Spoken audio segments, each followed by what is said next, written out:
Fa ikhwani wa akhwati rahimani wa rahimakumullah. Allah Subhanahu wa taala berfirman di dalam Quran surah Muhammad surat ke-47 di dalam Al-Quran ayat ke-19.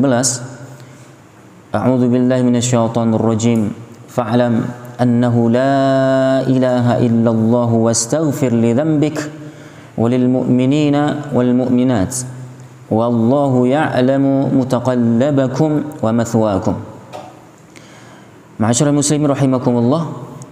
Mari sama-sama coba kita perhatikan bagaimana kandungan dari ayat yang barusan kami baca, di mana Allah berfirman, maka ketahuilah, fa'lam, maka pelajarilah kalimat la ilaha illallah. Apa konsekuensinya, apa syarat diterimanya, apa pembatalannya. Itu di antara jabaran nanti dari kalimat fa'lam. Apa kandungan makna yang terkandung di dalamnya, ya, hendaknya setiap muslim mempelajarinya. Dan ini pelajaran merupakan fardu ain, merupakan pelajaran yang bersifat wajib setiap individu seorang muslim. Secara personality, seorang muslim harus mempelajari tauhid, al-aqidah as-sahihah. Dan bagi yang meninggalkan pelajaran ini, maka dia sungguh dalam keadaan berdosa besar, walaupun dia telah mempelajari ilmu apapun dalam kehidupan ini. Walaupun yang dia pelajari adalah fardu kifayah, wajib, tapi bersifat kifayah, apalagi yang bukan kifayah. Dengan meninggalkan fardu ain, maka sungguh dia telah melakukan sebuah kesalahan besar di dalam kehidupannya, saudaraku. Pelajaran yang sangat terpenting di dalam kehidupan seorang muslim yang harus dipelajari adalah al-aqidah. Makanya dari itu Allah berfirman, fa'lam, berilmulah kamu, ketahuilah. Makna ketahuilah di sini apa? Berilmulah, belajarlah, supaya kamu nanti memiliki ilmu tentang apa? Annahu la ilaha illallah, bahwasanya tiada ilah yang berhak diibadahi kecuali hanyalah Allah Subhanahu wa taala. Maka dari itu nanti kita harus mempelajari kandungan makna dari kalimat la ilaha illallah. Kemudian kita harus memahami apa syarat diterimanya, pembatal-pembatalannya tadi.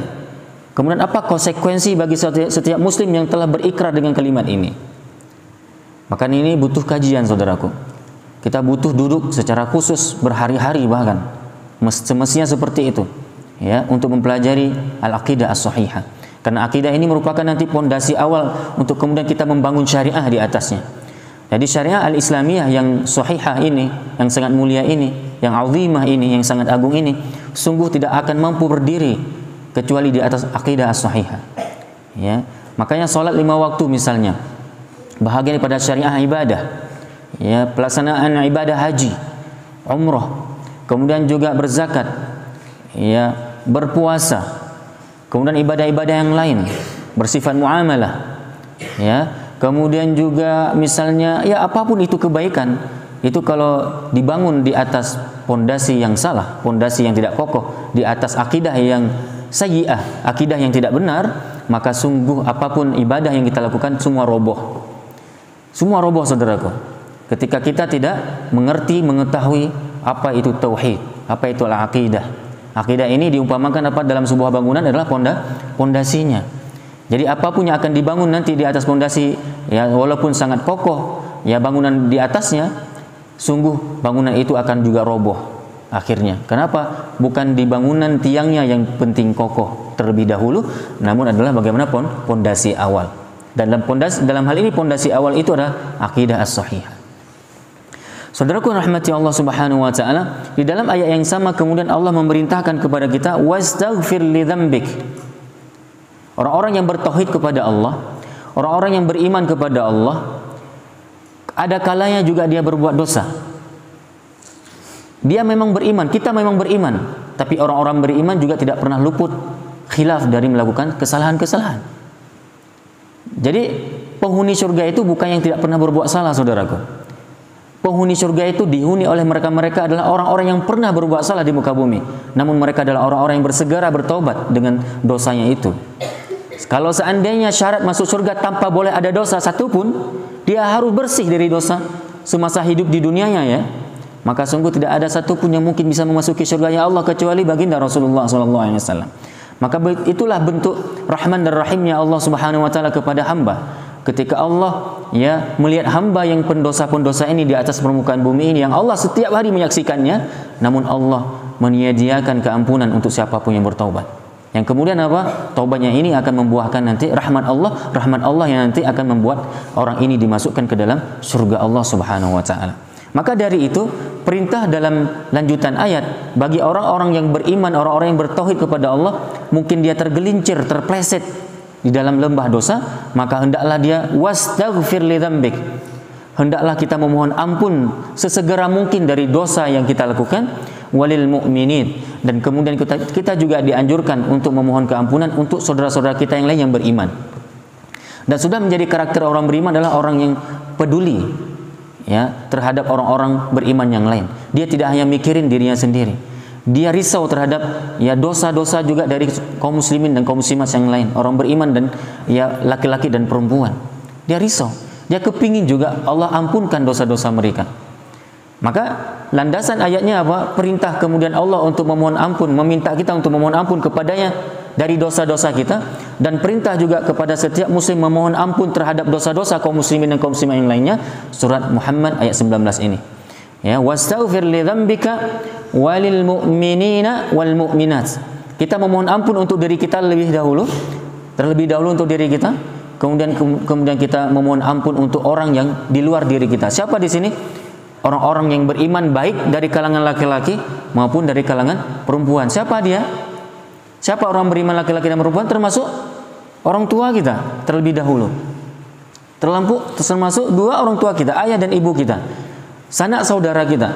Kemudian secara umum adalah siapapun yang beriman kepada Allah baik laki dan perempuan. Mohonkan juga keampunan untuk mereka. Wallahu ya'lamu mutaqallabakum wa mathwaakum. Ya, dan Allah mengetahui tempat usaha dan tempat tinggalmu. Allah tahu apa yang kita lagi kerjakan di muka bumi ini, apa yang kita lagi usahakan, dan di mana tempat kita tinggal di muka bumi ini. Allah tahu di mana kita tepat berada di saat beribadah, di mana kita berada di saat bermaksiat. Allah Maha tahu. Maka mohonlah ampun kepada Allah ya terhadap dosa-dosa kita dan juga dosa saudara-saudara kita yang lain. Saudaraku yang dirahmati Allah Subhanahu wa taala, maka dari itu orang yang kemudian dia memohon keampunan kepada Allah untuk dirinya dan diri kaum muslimin yang lain, maka akan kita dapati fadilah yang sangat agung, saudaraku. Sebagaimana yang telah kami sebutkan dalam ya kajian sebelumnya, bahwa orang-orang yang memohon keampunan untuk orang lain, ya, pastinya dia harus memohon ampun untuk dirinya dulu ya. Kemudian dia baru memohon ampun untuk kaum muslimin dan kaum muslimat, orang-orang yang beriman dari kalangan laki-laki dan perempuan. Maka ia dengan doa seperti itu, dengan istighfar itu akan memperoleh pahala yang sangat luar biasa besar, di mana dia akan mendapatkan miliaran kebaikan di dalam hidup ini. Dia akan mendapatkan apa? Miliaran kebaikan, saudaraku. Hadis ini yang diriwayatkan oleh Imam At-Tabrani. Man istaghfara lil mu'minina wal mu'minat kataballahu lahu bikulli mu'minin wa mu'minatin hasanah. Siapa saja yang beristighfar, meminta ampunan untuk orang-orang beriman laki-laki maupun perempuan, maka Allah mencatat kebaikan untuknya sebanyak jumlah kaum muslimin dan kaum muslimat, sebanyak jumlah kaum mukminin dan kaum mukminat. Berapa jumlah kaum mukminin dan kaum mukminat? Banyak, saudaraku. Seandainya jumlah manusia seperti apa yang telah kami sebutkan kemarin ya, lebih kurang lebih misal 7 miliar kita anggap misalnya penduduk bumi ini. Itu manusia ya. Kemudian kita bagi dari 7 miliar ini yang masih hidup ya, kita ambillah 2 miliar. Mereka adalah kaum muslimin dan kaum mukminin. Maka kalau kita beristighfar kepada diri kita dan kepada orang-orang beriman itu dengan mengucapkan misal Rabbighfirli wali walidayya walil mu'minina yauma yaqumul hisab misalnya, ataupun Rabbighfirli wali walidayya walil mu'minina wal mu'minat wal muslimina wal muslimat al ahya'i minhum wal amwat birahmatika ya arhamar rahimin misalnya. Dan dengan doa-doa yang lain yang serupa redaksinya, mungkin ya agak-agak berbeda sedikit redaksinya. Intinya apa? Inti dari permohonan kita memohon ampun kepada diri kita, kepada orang tua kita, dan juga kita keumumkan penyebutan doa kita ini untuk keampunan kepada setiap mukmin dan mukminat yang ada di atas permukaan bumi ini, baik bahkan yang sudah duluan mendahului kita meninggal dunia ataupun yang sedang hidup. bersama kita, maka sungguh ketika kita memohon ampun untuk mereka tersebut, kita akan mendapatkan, dengan sekali berdoa seperti itu, kita akan mendapatkan ya kebaikan. Sejumlah apa kebaikan yang akan kita peroleh dari Allah? Sejumlah kaum mukminin dan kaum mukminat itu. Banyak enggak? Banyak sekali. Miliaran kebaikan kita akan peroleh, saudaraku. Begitulah sabda Rasulullah dalam hadis At-Tabrani. Terdapat juga dalam Quran surah Ibrahim ayat 41, di mana Allah mengajari kita dengan doa Rabbighfirli. Pertama, ya Allah ampuni dosa-dosaku, wali walidayya, dan dosa kedua orang tuaku, walil mu'minina, dan dosa seluruh orang-orang yang beriman, yauma yaqumul hisab, yaitu pada hari terjadinya hisab, di hari kiamat. Jadi pas kejadian hisab, ya Allah ampuni dosaku nanti pas hari hisab, yaumul hisab. Dosa kedua orang tuaku, ya Allah pas hari itu ampunkan dosa-dosanya, dan dosa seluruh orang beriman. Karena memang keampunan yang paling dinantikan oleh seorang muslim adalah di saat yaumul hisab itu, hari penentuan, di mana nanti dia akan dimasukkan ke dalam neraka atau ke surga. Ya, mudah-mudahan semua kita dimasukkan oleh Allah ke dalam surga Jannatul Naim bersama Nabi, para nabi, ya, para siddiqin wa syuhada wa sholihin. Mudah-mudahan apa yang kami sampaikan ini bisa kita ambil pelajaran darinya. Mudah-mudahan semuanya kita sekali lagi menjadi hamba-hamba yang mendapat keampunan dari Allah Subhanahu wa taala. Dan di antara juga cara untuk kemudian kita mendapatkan keampunan dari Allah, memohonlah ampun kepada orang lain. Ya, mohonlah keampunan juga untuk orang lain. Dengan itu kita akan diampuni dosa oleh Allah Subhanahu wa taala lewat asbab doa-doa para malaikat. Karena mendoakan saudara kita secara ghaib, maka kita akan mendapatkan juga fadilah doa dari malaikat. Ya, demikian, billahi taufiq wal hidayah, wa akhiru da'wana alhamdulillahi rabbil alamin.